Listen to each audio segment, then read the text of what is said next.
Chunya ogo ni Nyasaye Maduogonwa kamano momiyo ng'wono mondo ayudra ka e duond Lolwe television. Walem mondo wach maro maler omiya. Nyasaye maduong' man gi teko, wago erokamano nikech iber pile. Teko ni gi nyalo ni, gi loch ni, gi duong' ni osiko chwere chieng'. Nyasaye maduong' adwa yalo wach ka, magi ok giga, magi tichni.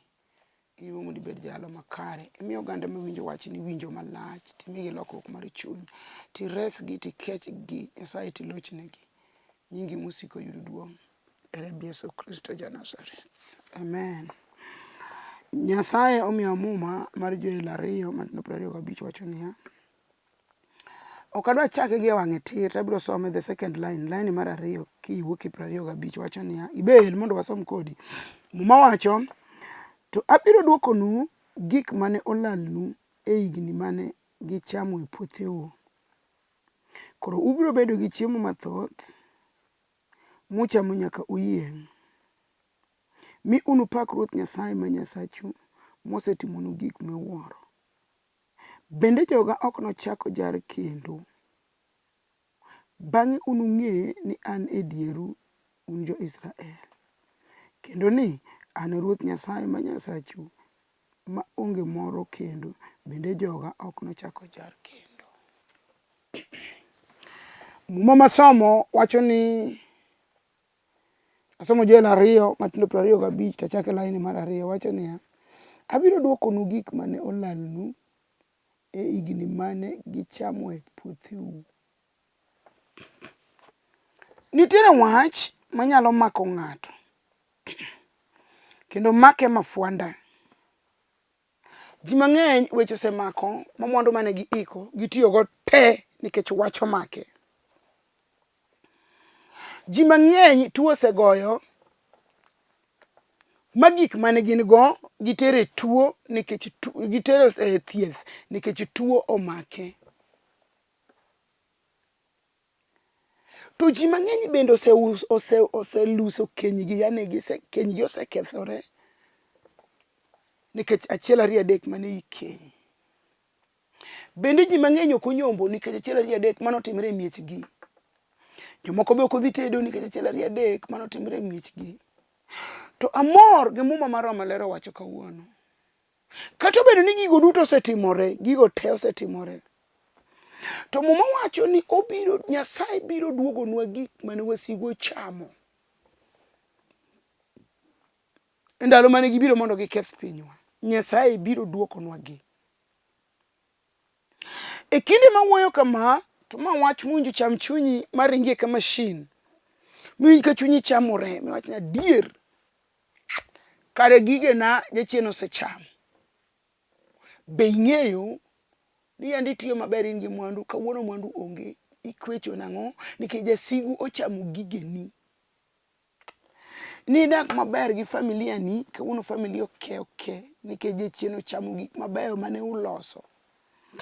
Muma wacho, to abiro dwokonu gik mane olalnu e higni mane gichamoe puotheu. Ng'e ni sami ngima mane puothi, tiende ni kingima tinyalo timo tijeni kingima. To ka jasigu biro mogoyi gi tuo, to nyiso ni gigeni okethore. Koro muma wacho ni Nyasaye biro dwokonwa gik mane jasigu ochamo e ndalo mane gichamo puothewa. Nitie ji mang'eny ma jachien osechamo gigegi. E kinde mayalo ni nitie ji mathoth man kod geche mopogore opogore, mitokni, yani matoka, gari. Gin gi kar, gin gi pickup, gin gi kanta, gin gi lori, gin gi aina te mag geche. Nang'o? Nikech en jamwandu. To samoro mwandu ne ni en mwandu manonegne wuod ng'ato, timogo misango mondo mwandu gi obedi. To kata mwandu go nitie kaka gintiere no. To jal manonegi mondo mwandu obedi ja kawuono duogo. Omanyo gima nomiyo tieke. Nyiso ni mwandu go ok konyi nikech sama jachien chieni to pesa mag mwandu go ikawo titero ka juoga. Koro onge gima konyi. Muma wacho ni ma higa mabiro dwokonu gik mane gichamo, gigeu mane wasigu chamo.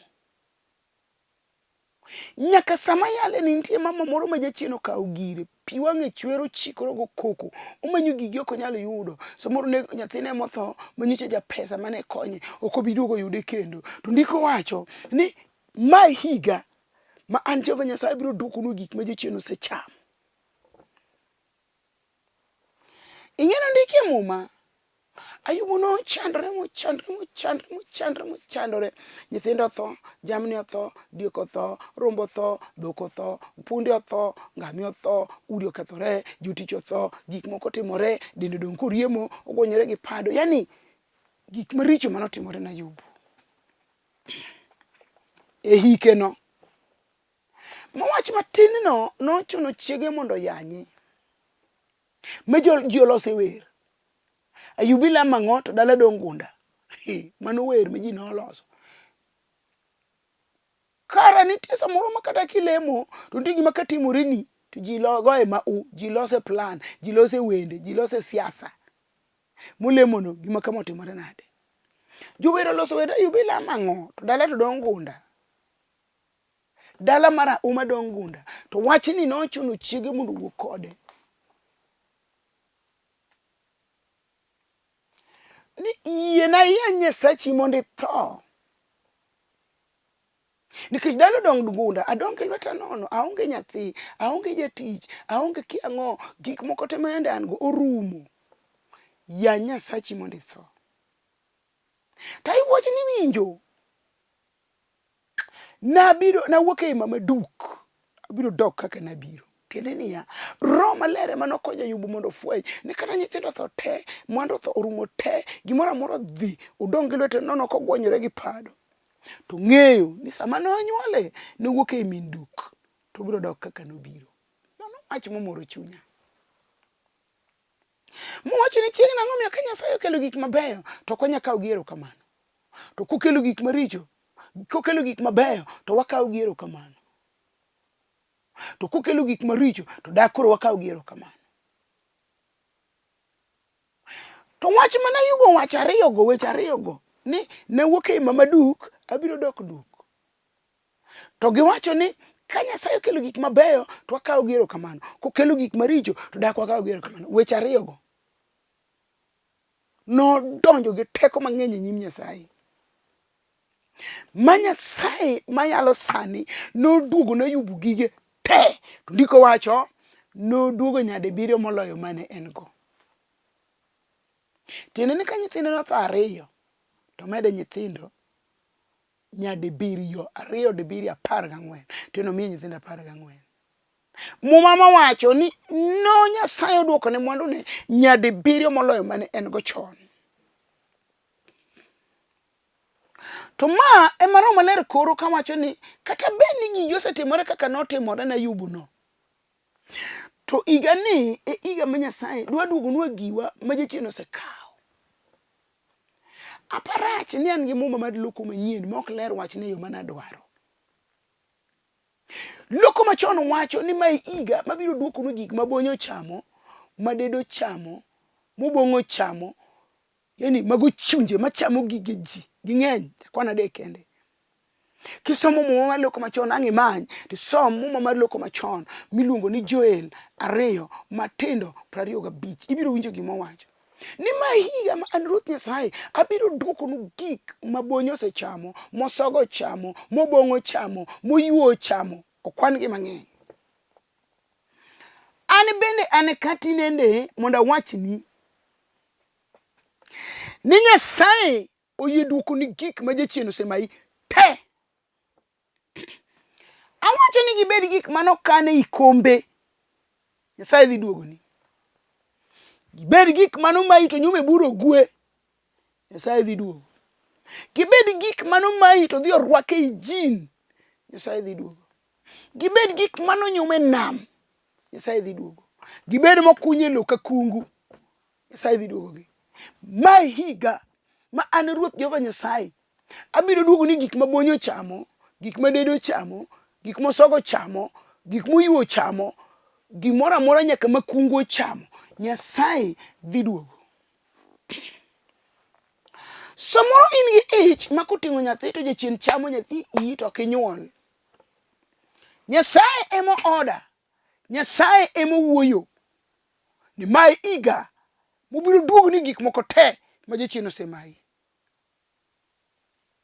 Samoro nyalo bedo isenyuomo mon abich to gionge adier idong misumba. Nyasaye owacho ni mae iga modhi duogo ni gigi ma jachien osemayi. Samoro nyuolo nyithindo gitiyo adier to gima nyiso ni nyithindi tiyo onge nikech bonyogo sogo go yiwo. Ochamo gigeni manyi kawo mwandu te mipuonjogo nyithindo, gima nyiso ni puonjo nyithindo onge. Idong kifwadhori e kor gweng' maji bo chayi. Nyithindi to riembo mana geche.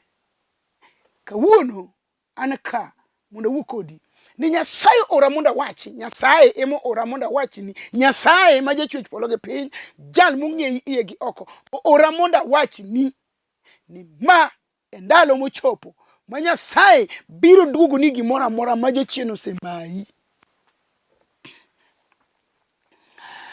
Kadi bedi ni nitie gimoro ma jachien nyokawo, wadhom kisungu matin. This year, the devil will not be able to reach you again. Makata no bedo ni en gi plan iga mokalo. Kata kane pok abiro mondo ayalo wach ka. An ka mondo akoni ok noyud nafas mar duogo mondo sandi kendo. Nikech jal mayalo nigi teko. Obiro umi gi buombe kaka gweno umo nyithinde. Ok nowe kendi ngang' miwasigu tieki. Kata ka gin gik manyose ba goyi gi remote, nitie moko migoyi e turubim, igoyi gi picha, in ikia, iwuotho to gimanyi, giywayi e mbofwa, giketi e rada mar chunje mag pinyruodh mudho. To Nyasaye ora mondo awachni, this is the year ma Nyasaye dwa time gik malich. Mae iga makata nyionge gi lo, Nyasaye dhi miyi. Kuda nionge gi dala, to Nyasaye dhi miyi. Kuda nionge gi nyathi, ka wabiro dhi lemo, ket lweti ino ma ji osewuoyeno, iyi moseyang'no, iyi motowno, iyi matiyo bodinoreno. Ka wabiro dhi lemo, ketna gi lweti, ket lweti kuome. Ibiro winjo ka Nyasaye timo gimoro e iyi kanyo. Jower wacho ni sibuor koruto wuod Nyasaye no, koruto to jochiende kang'iye ni ng'ani wacho wach manade. Jochiende go nduru to go riti. Wabiro lemo kodi ka sa lemo chopo. Ibiro winjo teko moro magalagale kuomi. Ibiro winjo mbi moro man gi teko. Ibiro winjo ng'wono moro. Ibiro winjo wir moro ka Nyasaye keto kuomi kanyo. E gimoro amora ma jachien oselalgo. E gimoro amora ma jachien osesungore kamayi. E gimoro amora ma jachien osetieko te. Wan gi jomoko madongo to en rembe rumo ma gima chamo rembe jikia. Abiro mondo awachni no ora mondo awachi ni magi kinde ma Nyasaye no dwa timo gimoro ma ono kuomi. Andika lero niya, abiro dwokonu gik mane olalnu e higa mane gichamo e puotheu maloko manyien. Koro ubiro bedo gi chiemo mathoth muchamo nyaka uyieng'. Mi unupak Ruoth Nyasaye ma Nyasachu mosetimonu gik miwuoro. Bende joga ok nochako jar kendo. Bang'e unung'e ni an e dieru un jo-Israel. Kendo ni an e Ruoth Nyasaye ma Nyasachu ma onge moro kendo. Bende joga ok nochako jar kendo.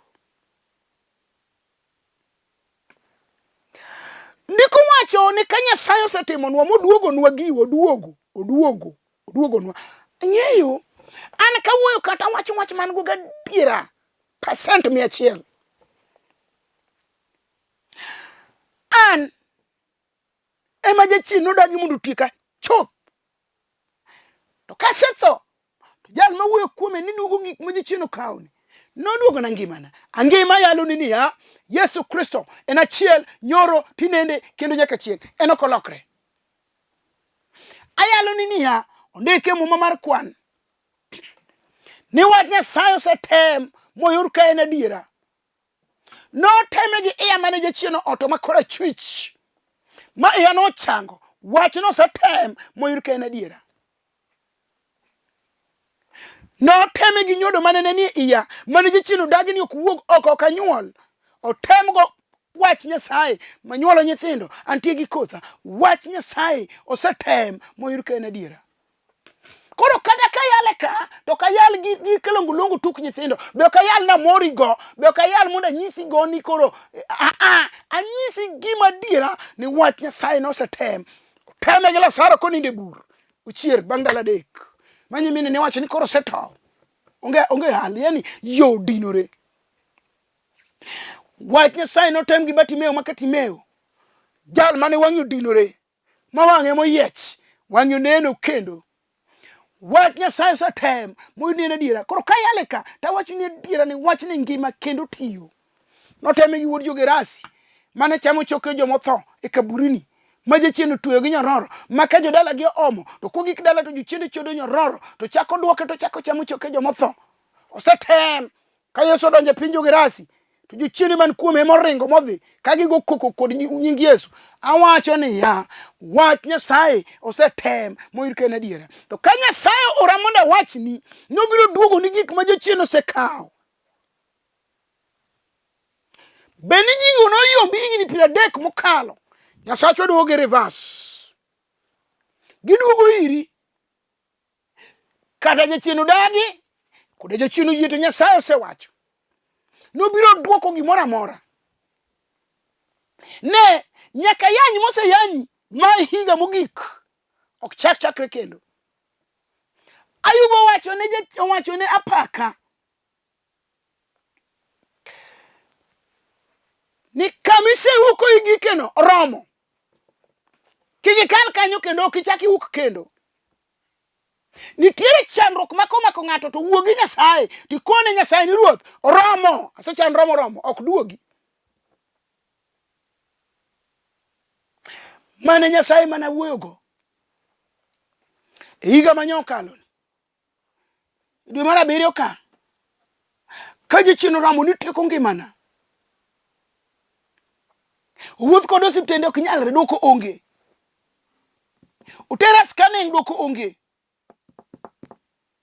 To sama na duogo oda ka ok anyal kata wuoyo ka wuo ajony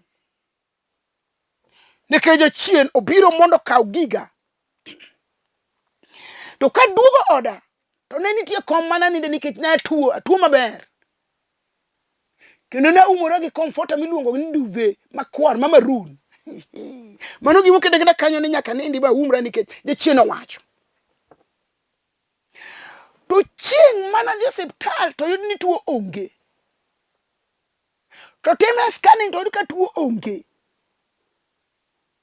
Chieng' no kana hospital manyona oda ni pap. Ta wuoyo gi jachien akone romo. Isesanda moromo. Okamwony yath, hospital okadhi, nindo okanindi, chakre kawuono abiro tiyo tich Nyasaye kama kawaida. Makone ni mae samogik. Gol lweti e ngimana. Ok ichaki nafasi ngimana kendo. Aneka muna ting nying Jehova Nyasaye Israel malo. Kaka na wuoyo ne kaka Ruoth nobiro gi teko mang'eny. Mopudho chunje mag piny Ruodh mudhogo te nikech jachien bende nitie kaka otemi. Ne ok achaka dhi kamoro, ok adhi hospital ng'ato, ok amwony yadh ng'ato nikech ne onge. Hospital ok richo, ka ng'ato tuo hospital ok richo nikech mondo donje lamo matut mondo ing'e obed confirmed gima sandi kore siemo ni Nyasaye ni ruoth gima kama kare masanda abiro mondo itieki. And that is why ka tuo nogo en adhi mondo nie ni to en ang'o mondo ayud yo mawuoyogo gi Nyasaye. To noyud ka onge makoni ma Satan emo biro mondo panga kabisidi kawuono wadwa rado kode kuom nying Yesu ja Nazareth.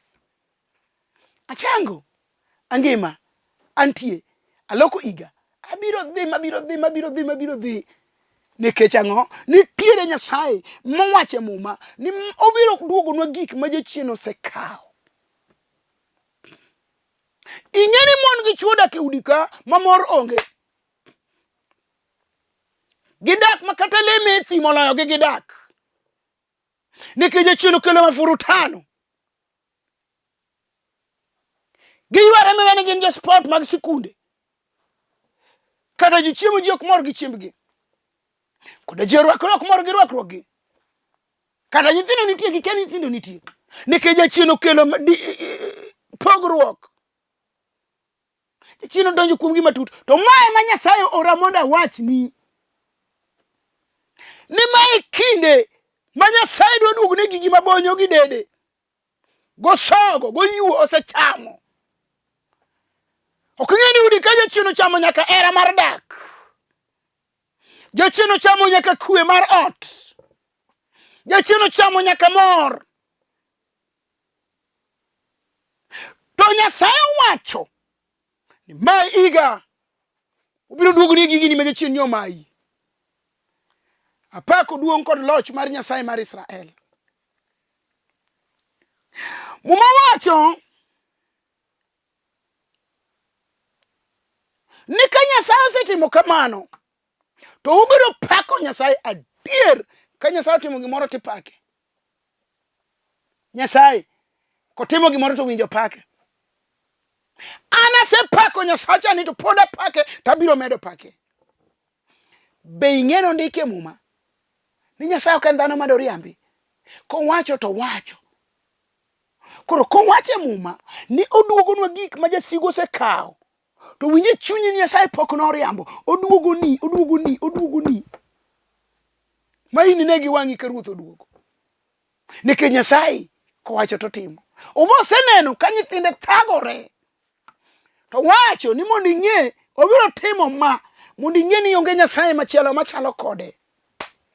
Ene Nyasaye ma Nyasachi. Obed lopi manyomayi ene Nyasaye ma Nyasachi. Obed lweny ma in ge kot obiro timo ma mondo ing'e ni onge Nyasaye machielo. Obed kes manyomaki ka gachi onego ji onge Nyasaye machielo. Ene Nyasaye. Odhi loyo ni bura, odhi ng'ado ni bura. Awacho ni Nyasaye owacho ni mae iga sama yalo goni Roho Maler wacho na wachni ni ok nochako timre ni kendo kaka nyosa timrena.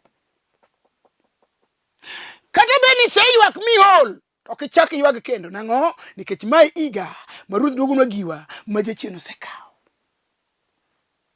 Ubed thuno mapok nodhodho mae higa ma thuno no biro dhodho nyathi. Ubed nyako ma dichwo setamo mae iga manyaki dhi tedo. Ubed wuoyi ma nyombo tamo mae iga. Ubed jal manyoso nyombo to teko ni ma dichwo lal mae higa ma Jehova duoge teko ni no.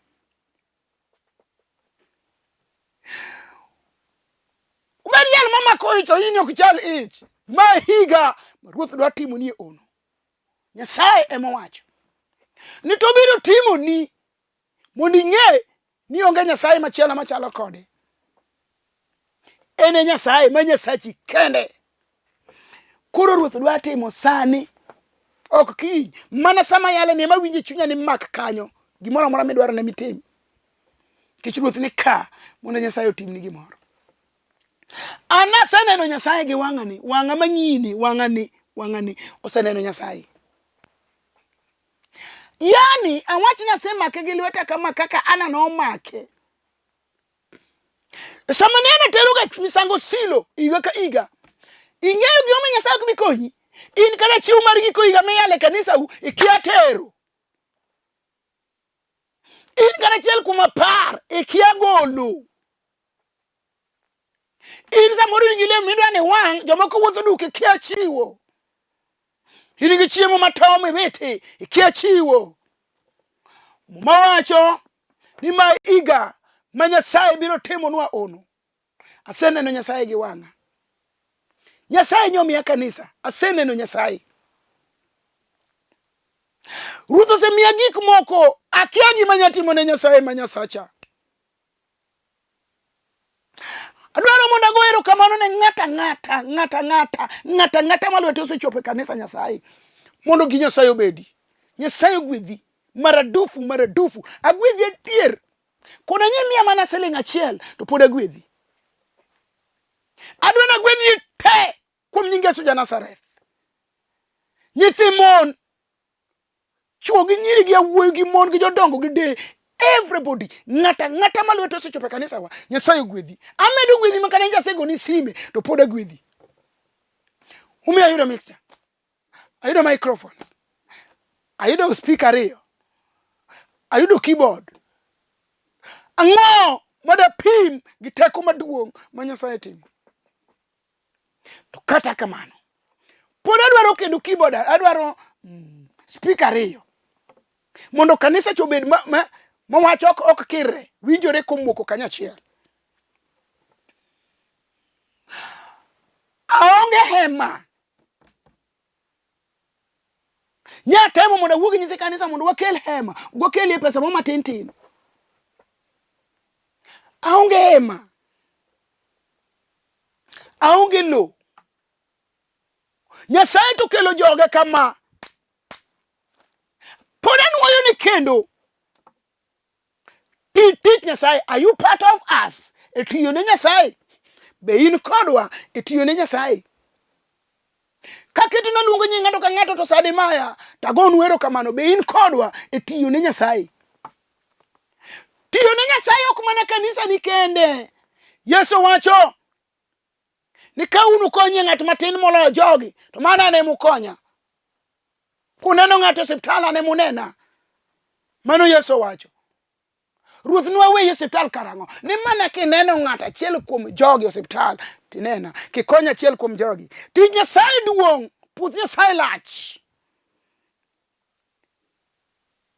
Waonge kada generator chieng' tarik 1. Ka wane kanisa sitima onge, kaka wayal onge nikech waonge kod generator. To Nyasaye nyosetimo ng'wono kokalo kuomi. In miwinja ni ma Nyasaye notimo ng'wono kokalo kuomi. Mimiya microphones, imiya gik makelo duol. Generator onge, tarik 1 nyayalo gi duonda nono maduondo dhi. Onge generator. Adwaro speakni moko ariyo. Adwaro ema moro. Adwaro gik matindo mathoth. Iti neno ni gidongo gi odhindo nikech kuma Nyasaye ogola bor. Kuma Nyasaye mano wuoyo gi chunyi ogola bor. Omiyo ang'eyo ni mawachogi to tindo e nyim Nyasaye mar Israel gana gi gana. Adwana go erokamano ne Nyasachano. Omiyo wayudo kanisa Simbi Nyaima piny Kindu. Nyasaye agoni erokamano Ruoth. Arwaki e piny Kindu. Wane gi kanisa e dho Simbi Nyaima. Nyasaye mondo ogwedh kanisa no. Wan gi kanisa Mamboleo Kisumo. Wan gi kanisa malando pile mane dho City Stadium ka. Machiegni ni Nyasaye wuoyo kodwa wadhi medo kanisa ariyo, achiel dhi bedo Nairobi, achiel dhi bedo Reserve. Nyasaye mondo ogwedhi ki oronwa gimoro. Sasa ma en odonje simbani kak. Nyaka yud message. Nyaka yud sime. Ka ok ayude sime ta aluwi gi message. Tiene na gwedhi nikech Nyasaye omiya teko mar gwedhi. Muma wacho ni ma iga Nyasaye biro dwogonwa giwa ma jachien osekawo. Ang'o ma jachien osemayi? Nyasaye nigi chwo gi mon mang'eny man gi pesa maduong' gima gitimgo, gitiyo go tijegi makoro bende gikia. To tine Nyasaye mondo ine ka Nyasaye tiyoni. Adwaro mondo walem kodi nikech ma iga ma Nyasaye dwogonwa giwa ma jachien okawo. Be iwinjo ka nitie gimoro ma jachien okawo kuomi? Nyasaye dwaro mondo duogni sani. Wachno ka ok inyal make en mabor, ket lweti e dho chunyi. waluo kod Nyasaye ma Nyasachwa nikech gimomiyo era mondo ng'ato ket lwete dho chunye nikech ndiko wacho ni mar chuny ngima dhano chakore dho chunye. Ni mar chuny dhano kama ngimane chakore. Koro kikete dho chunyi kan lweti dho chunyi to nyiso ni Nyasaye dhi chako tich gi kanye kama ngimane nitie. Walemo. Wago erokamano Wuoro Maler. Alfa kod Omega. Chakruok kod giko. In jadiera Nyasaye. Piny gi polo gi gige gi kalo. Telo gi gik mopogore kalo. To wachni osiko manyaka chieng'. Ine miwacho ni ma ndalo midwa dwogonwa giwa ma jasigu osekao. Akia gimoro lalal ne dichuogni. Gima dhako ni ywaga kia. Ma nyathi sikul ni ywaga kia. Ma kich kod chiliel ni ywaga kia. Nyasaye iduognegi. Nyaka sama iduognegi go. Abe kikiweya igwedho kodgi kachiel. An bende iduogna. Apaki, apuoyi, adhiali, adendi, ating'o nyingi malo e remb Yesu Kristo ma ja-Nazareth. Amen. Anan Nereah Mbewa mar Karachunyi Kauma School Kandiege. Anan bishop mar kanisa miluongo ni Hope for Good in Christ. Waruaki kanisa waka in Nairobi ka. Waruaki cell groups wa estate ka estate wan gi cell groups. To kanisa wasiemo rade chieng' Jumapil. One City Stadium. Kamora mora mi ae kigik town. Kamutoka mora mora miwinjo kiwacho ni dhi Njogo Road. Donje Olori City Stadium. Ibiro yudo wakanyo go sime. Wanarad kodi. E Kaloleni. Hall maduong' mar Kaloleni. Ema wantie. Ibiro yudo wakanyo full dabal. Chom dho cho kidonje hall. Yudo dhot mo ole kokoto. Donj kanyo ibiro yudo warad kodi. Warom gi Nyasaye. Wakaw giwa mamumo se wuoyi. Nyasaye mondo gwedhi. Namba na 0720 40 3913. Wena monda nuon ke ji mang'eny blame giwacho ni gioro pesa e namba maneno e TV kora achich koneni to ka gigocho to ok maki. Koro kapo ni oro reverse to kane oki ore wacha to onge wach. An namba na nie bat kora cham ka ok inyal nene tanuoyo 0720 40 3913. Nyasaye ogwedhi karwetwa rado watiyo ne Nyasachwa to Nyasaye ting'owa malo to yawnwa dho udi e nying Yesu ja Nazareth. Amen.